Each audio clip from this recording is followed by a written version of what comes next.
Giving it a couple more minutes to see if anyone's going to start, if anyone's going to show up.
Okay, we're gonna go ahead and start. Let me share this PowerPoint with y'all.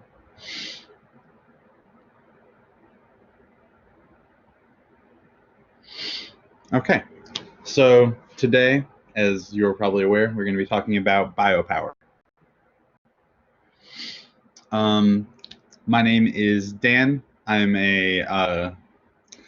currently a PhD student at the University of Iowa. I debated and coached several years ago. I also got my master's degree from Baylor. Been in policy debate for a while in various capacities. So today, a large portion of who we are going to be talking about today is this guy Michel Foucault. He kind of was the first individual to theorize biopower. Other people have since taken up the subject of biopower, but he was kind of the first to really starting these discussions. He theorized power itself. Most of his work is in relation to like sort of understanding power and the way in which power operates. He theorized sovereign power, disciplinary power, and biopower. He was a student of Althusser, which is a name you might be familiar with if you are interested in Marx or like anti-capitalist things in any capacity. A lot of people will sort of credit him for being the origin of a lot of post-structuralist thought. Also, just because I'm a nerd, I enjoyed watching him debate Chomsky. There's still some videos of it you can find, and like it's just I really enjoyed watching these debates, but I'm also kind of a debate nerd, so there's that. He wrote a lot of things here, just like a few of of the books that he's written: Madness and Civilization, Birth of the Clinic, History of Sexuality, Volume 1 and Volume 2, and then Discipline and Punish. Okay, so what is biopower? Foucault defines it in A History of Sexuality as a power which takes hold of human life. Where the sovereign no longer has power over death, but instead it is power over life. Does anyone want to take a guess at what that means? That the sovereign no longer has power over death, but instead it is power over life.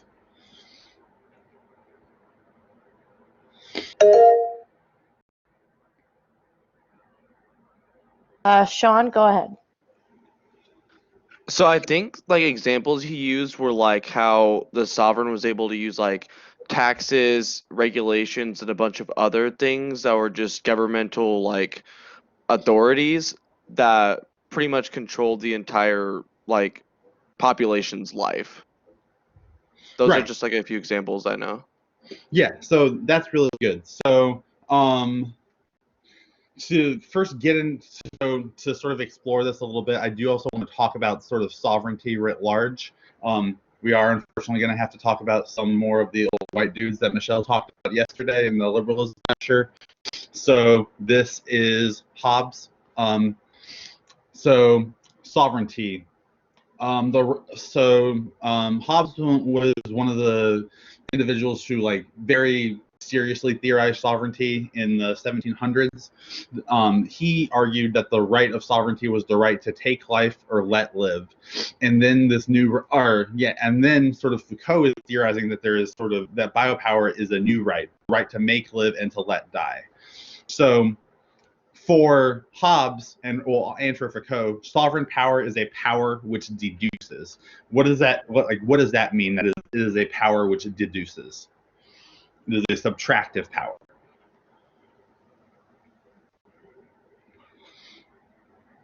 Any guesses?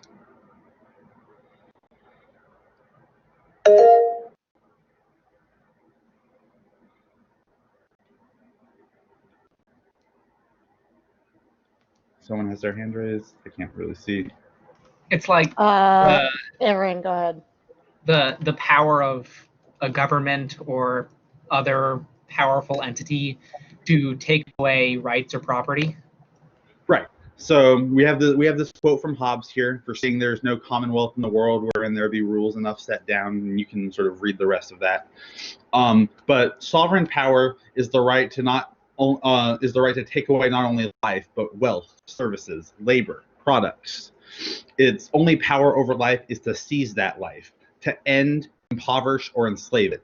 What it does not seize, it leaves alone. Sovereign's power right over life is merely the right of subtraction, not of regulation or control. Thomas Hobbes illustrates this point fairly well.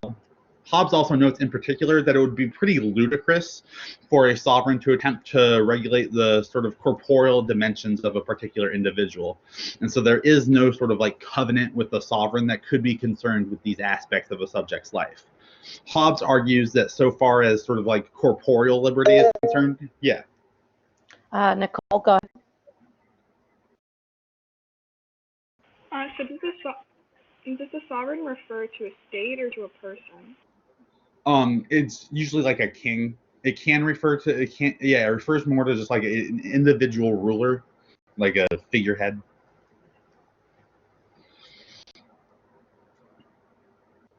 Okay. Yeah, so Hobbes talks about how that, like, as far as sort of corporeal liberty is concerned, or sort of like bodily liberty, the like sort of subjects of a given area, country, whatever the sort of area the sovereign is sovereign over, are free. And he says, Hobbes says that the freedom of subjects consists of those aspects of life with respect to which there are no covenants with the sovereign. So people have liberty over all the areas in which the sovereign doesn't sort of like subtract power, or subtract things from. So it is, so, you know, anything that's not sort of like life, property, money, anything like that are things that individuals have sort of like bodily autonomy over and have sort of liberty over. So the sovereign is not sort of like all-reaching. There are a ton of aspects of individuals which sovereignty sort of chooses to leave alone. Hobbes says it would be absolutely absurd to imagine that like certain mundane aspects of life, such as liberty over one's body and private life, would ever sort of be the subject or would ever be the sort of concern of the sovereign or sovereignty. Is there any? I know that was a lot. Is there any questions about anything I just said?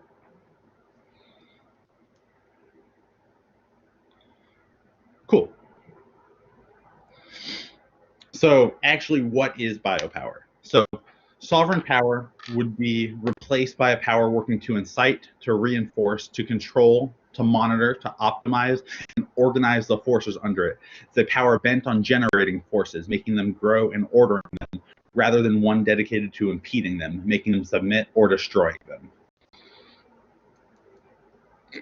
So I kind of want to talk about the ways in which sort of power changes. So power started off, and sovereignty is what we would call a repressive power. And Foucault argues that sort of as we change from sort of sovereign individual ruler heads of places to states, sort of like large bureaucracies which run government, that power has become productive instead of repressive. Does anyone have an idea what that sort of change from repressive to productive means?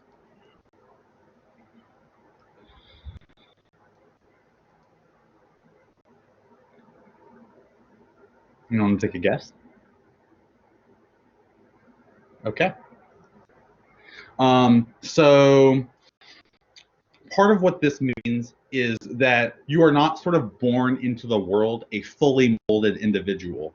That sort of over time, you kind of learn how to be a son, daughter, child of someone, that you learn how to become a good student, and you sort of and learn what that means through other people.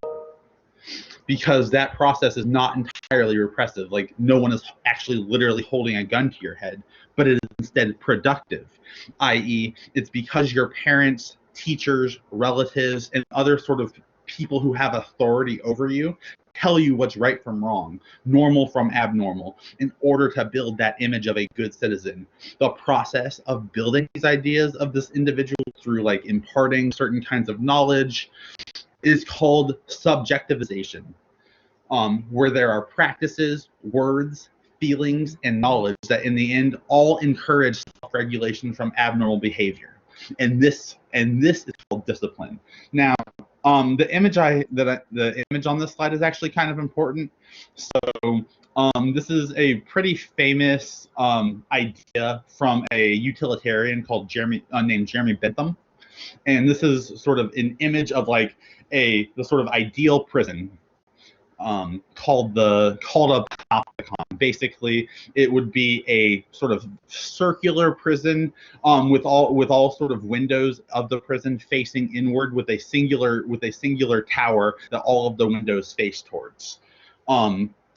Now, the reason that this is an example of sort of the ways in which sort of individuals can be disciplined and molded, and the way that sort of like power operates through that way.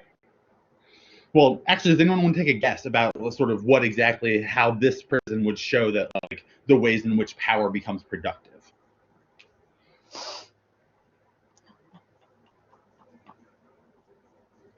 So imagine, this is a prison. All these sort of like windows you're seeing sort of facing that guard tower in the middle.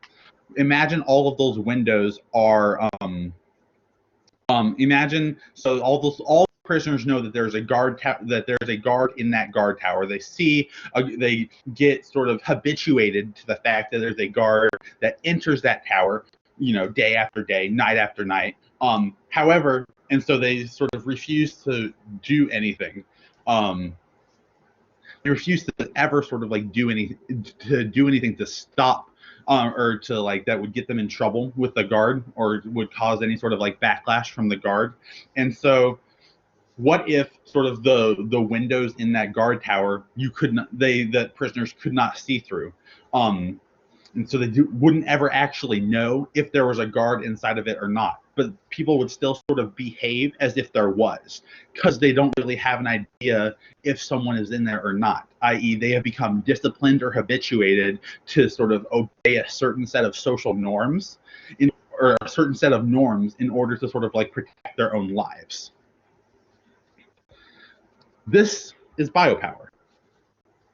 Biopower is using power, law, institutions, and discipline itself to effectively mold / control the biological and social life of individual humans and identify certain behaviors as moral, normal, and healthy, and so-called abnormal as pathological.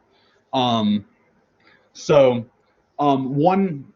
example that I listed on a previous slide is like sort of the paradox of hygiene can be helpful in sort of trying to understand what's going on here with biopower. Because like, for example, you're told to shower every day for public health reasons, and please, for the love of God, please don't stop showering just because of this argument that I'm making. But also, science shows how like showering every day like that and sort of washing yourself aggressively like that can damage your skin because soap kills natural skin oil. That is biopolitics. It's the process of using biopower on entire populations, and that process is what helps sort of cohere or sort of shape the sovereign authority of the state. Because of what liberalism says is true about the state of nature and social contract, it is the role of governments to preserve the life of its citizens, because no people equals no nation. i.e., in order to have a nation, you must have the people in it. In order to have people in the nation, those people must be protected. Because that is sort of the very nature of liberalism is the state, there's a sort of social contract with the state in which the state agrees to basically provide security in exchange for individuals choosing to give up certain liberties. In order to sort of have this protection, and a result of people not wanting to live in a state of nature, sort of institutions have to have some sort of stake in your life, and if they can let you live, it is certainly in their right to let you die or to sort of make you die. And so I've talked a little bit about discipline, i.e. like the prison. The sort of panopticon example that we just talked about is an example of disciplinary power, i.e. prisons themselves are a way in which disciplinary power sort of forms, because there is a necessity to discipline certain individuals for actions that are sort of against the state or against the sort of will of the population. And so in some ways that they have to be disciplined in order to sort of have their behavior shaped and sort of behave in ways that both the population and the sort of state bureaucracies want that person to behave. So, and then biopower, which we have been talking about already. And there's a kind of symbiosis between the two. Now, is anyone unclear about what disciplinary power is versus what biopower is? Okay, cool. So biopower is a kind of like power over bios or life itself. And lives can be managed on both an individual and a group basis. Well, at one level, disciplinary institutions such as like schools, workshops, prisons, psychiatric hospitals, they can target individual bodies as they deviate from norms. At another level, the state is concerned with both knowing and administrating the norms of the population as a whole, and thus with understanding and regulating the problems of things like birth rate, longevity, public health, housing, migration. Disciplinary power works through institutions, while biopower works primarily through the state. Does that make sense? Okay. However, the state is also involved in many institutions, such as the prison. So these, and like I'm saying here, bodies are made up of populations, and at the same time, populations are made up of bodies. So in order to sort of discipline a population, you need to have sort of biopolitical control to discipline. So discipline is about individuals and sort of individual bodies. and biopower is about sort of the larger group, i.e., the sort of like population itself. However, in order to sort of control or shape the population or habituate the population in certain ways, there has to be an element of discipline. So you can kind of look at it like the sort of like big macro system is biopower, and the sort of micro system, or the way in which biopower can actualize itself, is disciplinary power.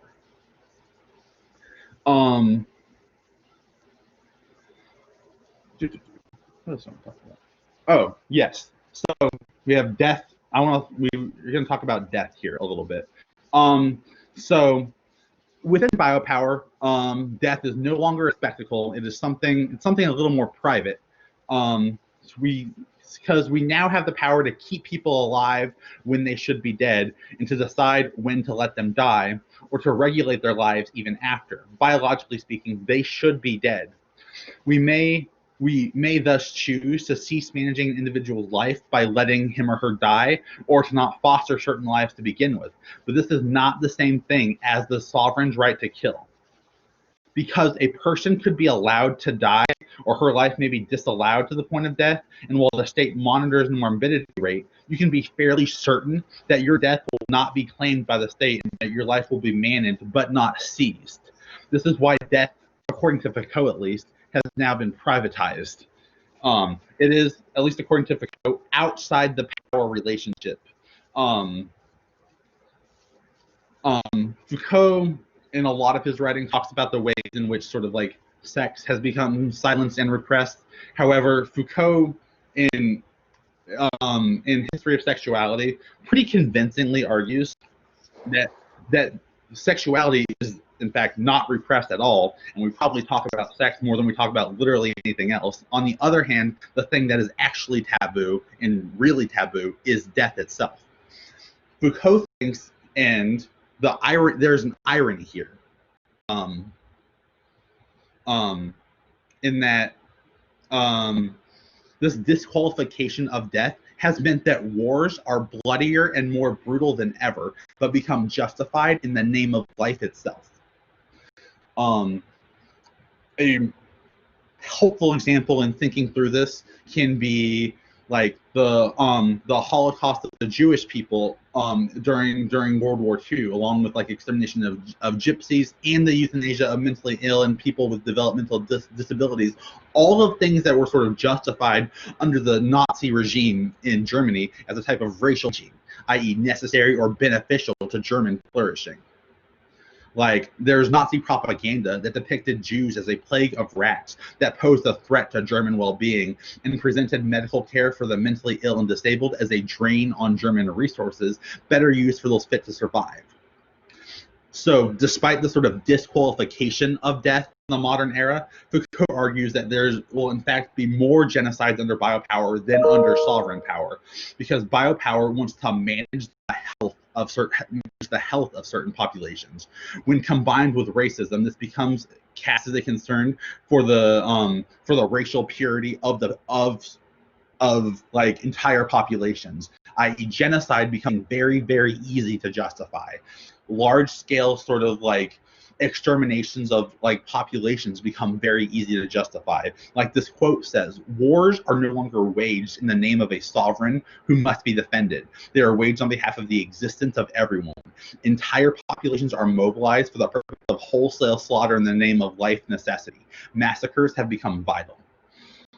Okay, so I want to pause here for a little bit. What are can anyone think of other sort of examples? So we've talked about sort of the Holocaust during World War II as an example. What are some other places that this happens? Go ahead, Michaela. Rwanda.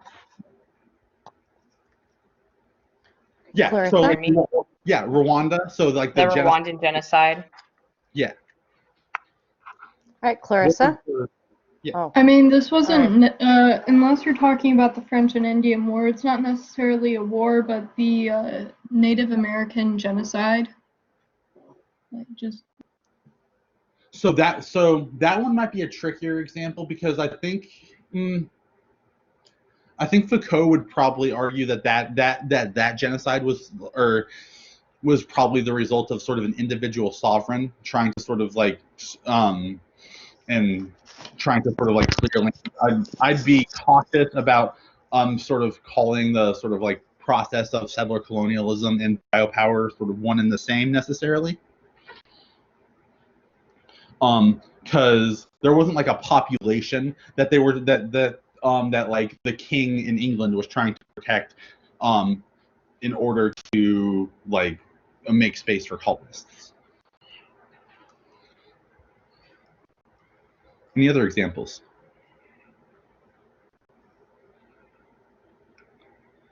Do you think violence like that is still happening? Yes or no? Anyone want to? Yeah. Go ahead, Sean. Yeah, my example was China with Uyghurs right now. Okay. Yeah, that's a really good example. What about in the U.S.? Can we see this happening in the United States at all? Yes, just more discreetly with like not full on like getting like squads to shoot people and then like put them in mass graves like we saw in Germany, but still with detention camps for immigrants. Right, exactly. So like the way that you can look at the ways that in which like, sort of this administration, this president has sort of mobilized a type of fear of sort of immigrants and how sort of immigrants are hurting a true a sort of real American way of life, and that sort of that whatever has to be done to sort of protect real Americans has to be done. If it means putting like children in cages at the border, that's what it means. If it means sort of turning people away who are in desperate need of help, that's what it means. If it means building a wall, that's what it means. Nicole, go ahead. So why would anybody use biopower in debate then? So what was the question? Sorry, I had trouble hearing. Why would biopower be used as a justification in debate? So it's not so biopower is more likely to be used as like sort of a type of criticism or to make the argument that sort of certain policies or certain things are sort of invested in sort of a biopolitical understanding. And so while I have very much talked about the very, very negative and harmful aspects of biopower, there is an argument to be made that there are sort of like good instances of it. Kind of like what Michelle talked about yesterday with liberalism. Like there is the like biopower is about the ways in which sort of the state provides security for people and the ways in which the sort of state attempts to provide security.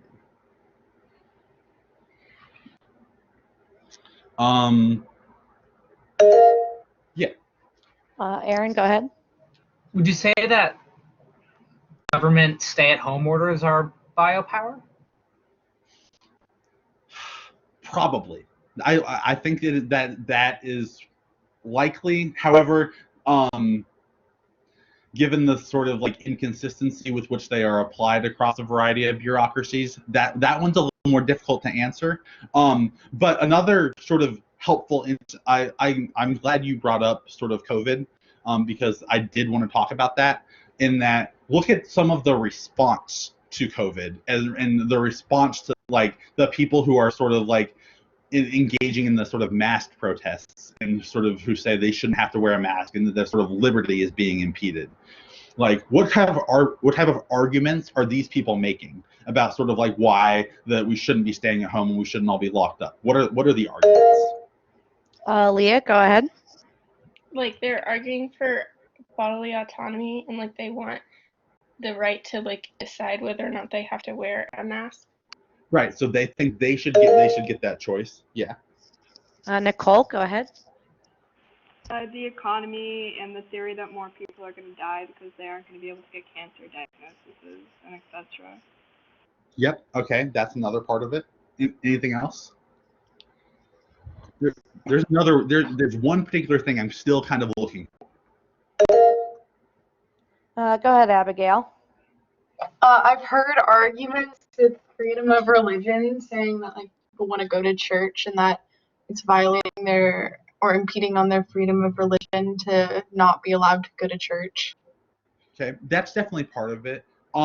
Do people who are engaging in these sort of like mass protests, do they say that like some of them will acknowledge that like COVID will like kill people? However, they say that the people it's gonna kill doesn't matter. It's just like they just say, oh, it's just the old people, it's just the sick people, it's just the disabled people. Like it's like basically like gotta crack a few eggs to make an omelet. Like these are sort of a lot of individuals in this country. There are sort of basically acceptable sacrifices that can be made. For example, the head of the University of Texas at Austin recently said, well, like some people are going to die. People die every year, and so that's why we're going to reopen no matter what. Does that make sense? That just like that, and so then the state can sort of use that as a justification for why, because they see this as sort of like the will of the population, and so the state and various bureaucracies can sort of choose that as their justification for not reopening, which is violence in the name of, or violence sort of that is caused through biopolitical control, because the state has the power to protect certain individuals. So there are like sort of multiple levels of biopower happening here. There is the sort of like disciplining of people in order to make sure they are staying home by like certain institutions, while at the same time there's groups of people who are sort of protesting that, and through that protest the state sort of finds ways in order to justify or even just sort of accept that certain individuals are going to die.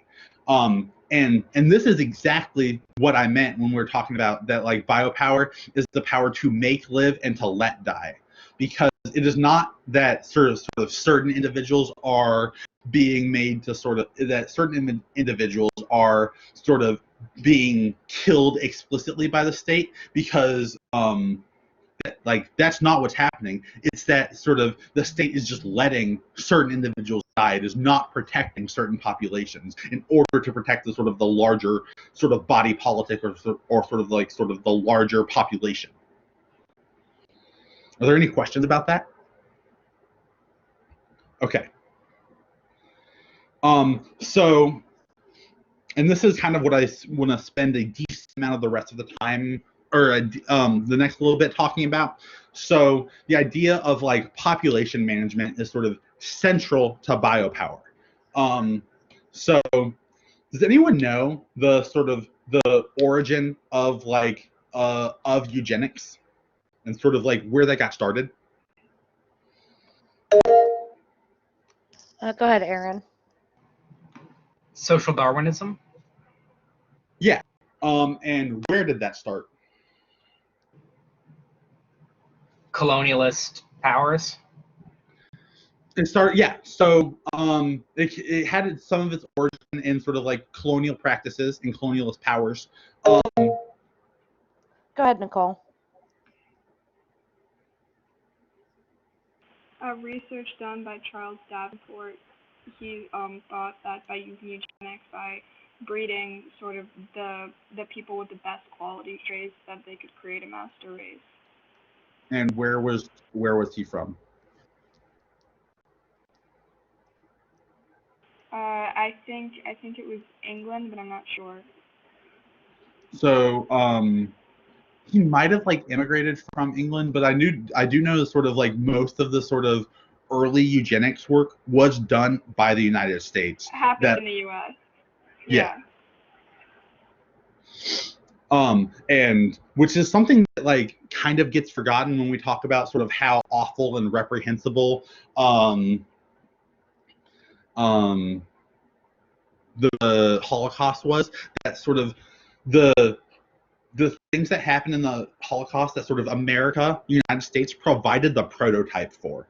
It provided the blueprint for the sort of these sorts of practices. That the American eugenics sort of research and scholarship was sort of the basis for a lot of the moves that Nazis made, because like the sort of the types of violence became justified. because it's like, well, we're just like that sort of, like I was talking about a little earlier, like those attempts to control the population, i.e. to like sort of get rid of Jewish people, to get rid of sick people, to get rid of gay people. These are all sort of attempts to sort of secure the larger population, because sort of Nazis and sort of the German state viewed themselves as responsible for sort of the real Germans. And so like racism itself almost becomes sort of like easily justifiable in within the sort of like biopolitical framework. What are some other sort of like maybe less gigantic overt methods of population management? Go ahead, Alexander. Well, I don't know about the population management. I just had a question, which was so you're talking about Trump's view on the real American and then the Nazi view on the real German. Are they both connected by like biopower then? And that idea of fear, I guess. So it could be argued that those are connected. The sort of like, I would be far from the first person to sort of like make that suggestion. But if you look at the sort of response that sort of like the far right has had to a lot of Trump's calls for like to sort of like to like make America great again, and for sort of to protect the sort of real American, how that has resulted in a massive uptick in xenophobia in the US. It becomes very difficult to deny these connections. Now, anyone have examples? Nicole? Oh, sorry. Oh, no. Yeah, to answer your question about population control, I would say abortion. How so? Because there's a much higher rate of abortion in the African American community than in any other demographic in the United States. Right. So and you could so argue that it would be population control for African Americans. it is more than reasonable for individuals to make that argument. However, I do want to be sort of like careful here. This is not saying that like sort of like abortion or that sort of like reproductive healthcare is necessarily like bad or wrong in its capacity, but it is curious that sort of that there are about sort of how low the sort of like rates of care for these populations are, which sort of necessitates a sort of like turn to abortion in order to sort of like resolve unwanted pregnancies. Ivy, you want to add something, or you have a question or something? Just a comment. I don't remember who was talking, but going off of whatever was said before Dan started responding, also the fact that abortion clinics were like originally put, like Planned Parenthoods were like intentionally put into urban communities at the time, and it was actually done as a way to increase the amount of abortions. Like the woman who started Planned Parenthood, that was like a part of the incentive to do so. So there's definitely literature that would support that. Has anybody heard of the court case Buck versus Bell?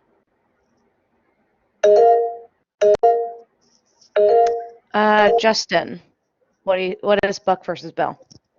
Buck versus Bell. Okay, I've heard of it. I don't like remember it though. I just know I've heard of the name before in debate. Okay, Sean? That's the case you talked about earlier that like legalized like euthanization, right?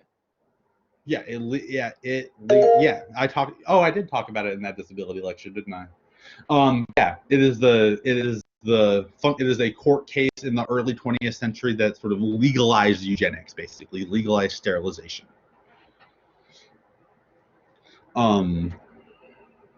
Yeah. So, and however, how many I'm just curious. Does anybody know that the sort of like famous quote from Buck versus Bell? I think I might have mentioned that one too. Nicole? 3 generations of imbeciles are enough. Yeah. Oliver Wendell Holmes, the Chief Justice of the Supreme Court at the time, said that 3 generations of imbeciles are enough when sort of giving the decision for Buck versus Bell. And like I also talked about on that disability lecture, Buck versus Bell is cited in the decision for Roe versus Wade, the case that sort of like legalized abortion in the United States.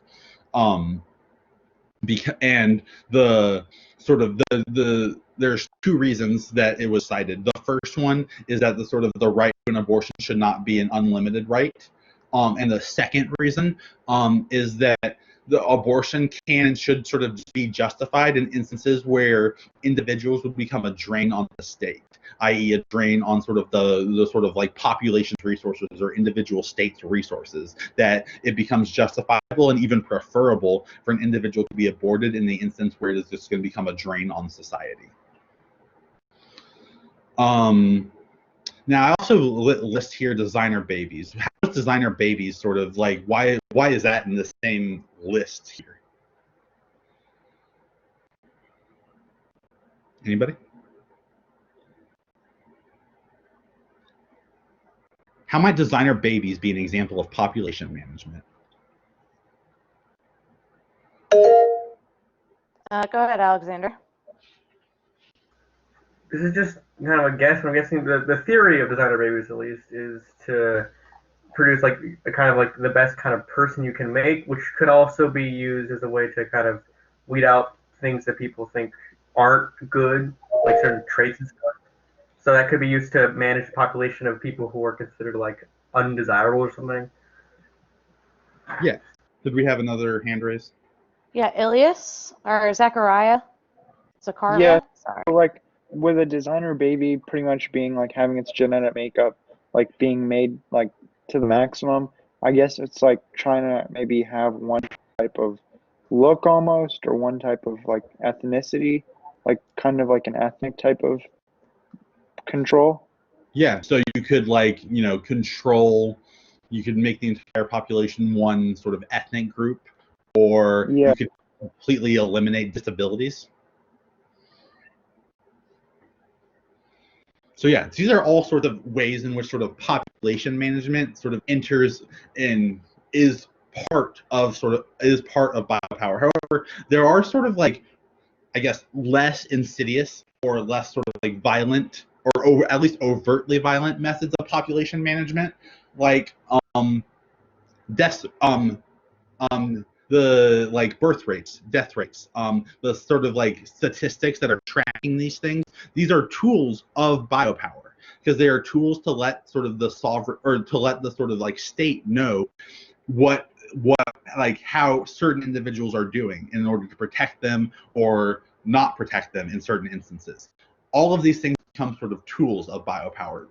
Biopower in itself does not have to be sort of overtly violent. Biopower itself just sort of like it exists. That is sort of just the nature of the world we have found ourselves in the 21st century. However, for the most part, and sort of like a bunch of the examples we've talked about, is like it becomes very dangerous in the ways in which sort of states can use, or the sort of like the ways in which biopolitical control can operationalize itself. So I just want to take a little break here. And so like a big part of what we're talking about with biopower is or like the prison system is kind of a fairly gigantic portion of like biopolitical control. Like we talked about the Panopticon. This is like a book I showed you in that lecture, and here's a picture of my cat on that book, and the entire credit for this joke goes to Michelle. Yeah. And also I would like to show you an act, this is what I would call a failure of resistance to biopower.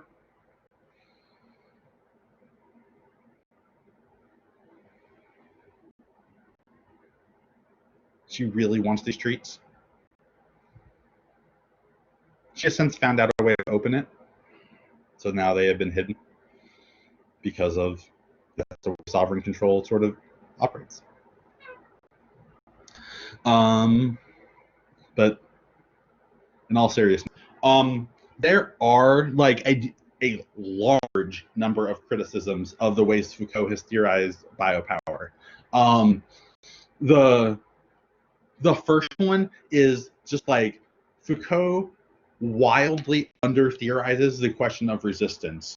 Does like I don't know about you, but like at least for me, sort of reading about this stuff and learning about biopower, it kind of seems like there's no way out. Like we are just sort of trapped. There's this horrifically violent system, and there's absolutely nothing we can do about it. And so there's like it's just Foucault's sort of theorization here operates thus within a fairly closed system and doesn't sort of explain any way out of it or anything we can do about it. It's just sort of a fact of life that we have to accept, and there's nothing we can do about it. There's nothing we can do about anything. We are just going to be controlled and sort of are objects for the state to act upon. Another way, there are other criticisms are that because Foucault, in the few ways he does theorize resistance, talks about sort of the roles that individuals have, and it is unfortunate that sort of due to the advent of neoliberalism, that sort of this highly individual focus becomes sort of buys into like a number of sort of neo-capitalist ideologies due to like the ways in which neoliberalism is very much focused upon the self or the individual. And so those ways of finding resistance to biopower just sort of actually just buy back into the same system.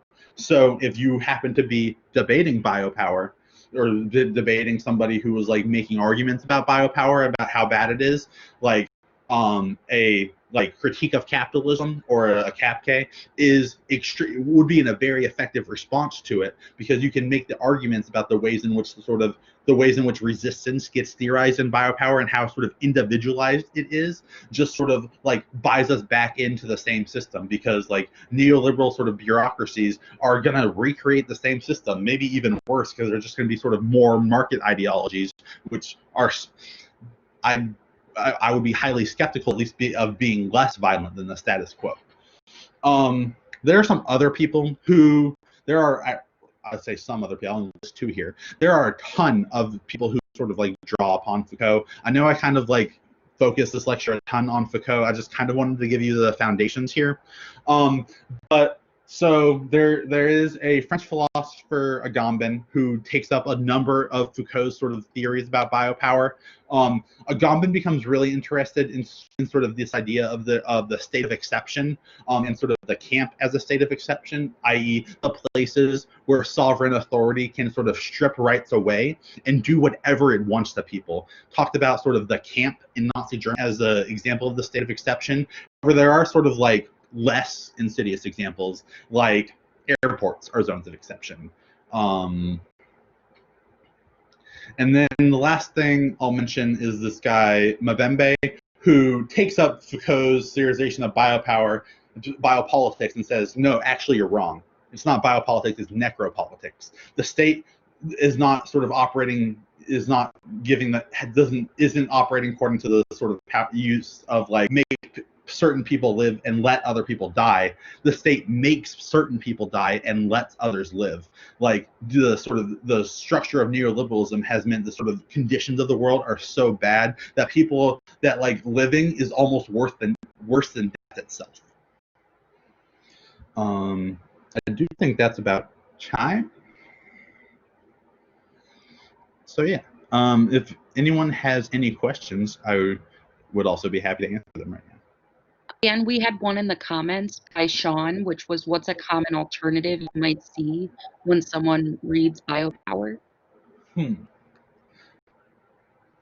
So one would actually be from Agamben, this idea of sort of whatever being. And whatever being is the idea of sort of like eschewing the system that sort of strips rights on the people and sort of moving away from like either positive or negative rights that can sort of be ascribed to one by the state, and that Agamben says we should embrace this idea of whatever being.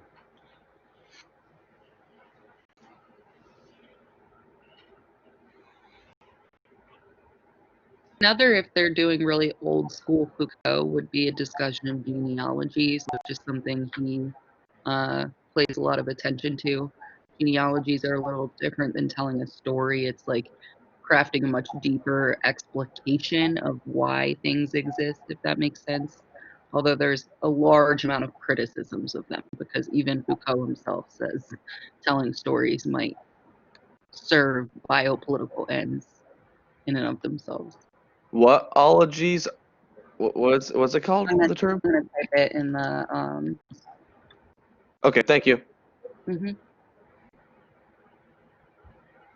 Any other questions?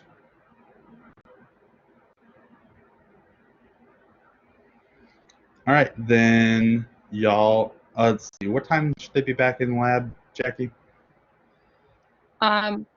For the Lincoln Douglas Lab, what I want you all to do is take the next 10 minutes to think about the lecture and write down at least 3 questions that we can talk about in lab. Come to lab at 11:10. So you've got 10 minutes to do a little bit of work and then 10 minutes of break. I think everybody else can maybe make their own choice for their own lab.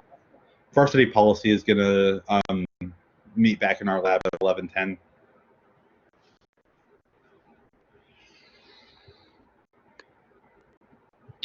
Meet back at our lab at 11:10 as well. Yep, so everybody else, everyone's meeting at 11:10. LD just has an assignment. All right, see you then.